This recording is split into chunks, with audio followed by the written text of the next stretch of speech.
Madam దివ్య గారు, అంటే mister Arvind గారిని తగులుకొని తగలబెట్టినట్టు మిస్సెస్ అరవింద్ గారిని కూడా తగులుకొని తగలబెట్టి నన్ను కొన్న కోటిగాని డబుల్ కోటేషన్ చేస్తా. పాకిందిలే పాకిందిలే ఈ పిట్ట గాలి నాకు పాకిందిలే.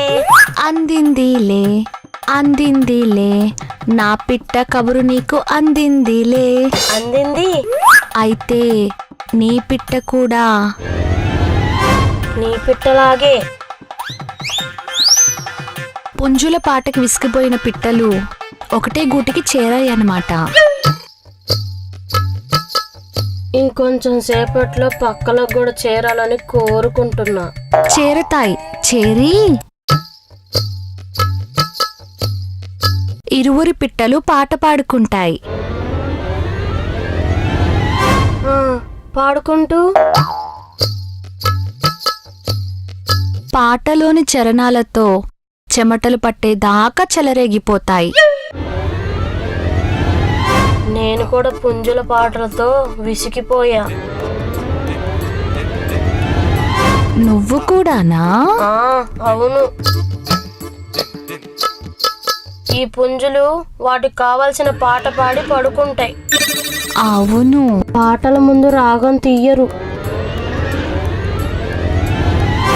రొమాన్స్ లాంటి రాగం ఎక్కువ చేస్తేనే కదా పాట పాడేటప్పుడు హాయిగా ఉంటుంది కదా. Same pinch. అదే పిట్టా పిట్టా రాసుకుంటే రాగం బాగా తీసుకొని బరాబరా పూసుకుంటా పాడుకోవచ్చు. నువ్వు పరా పరా అంటుంటే నా పల్లకిలో పెళ్లి కూతురు కుతకుతలాడుతుంది. కుతకుతలాడుకుందాం పదండి. మరి కదులుతున్నాను. కదలండి. కదులుతున్నాను. కదులుతూనే ఉన్నాను.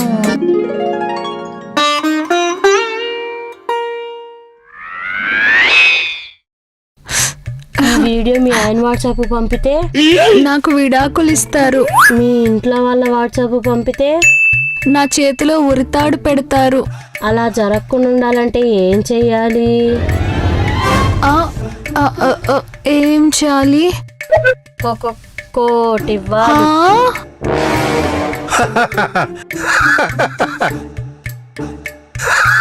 నాన్న, నీ కూతురు నిన్ను డబుల్ కోటేషన్ చేసిందా? అవునా అమ్మా?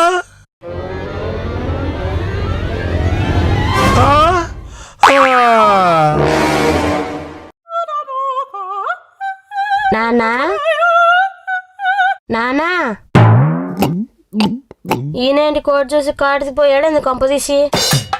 నానా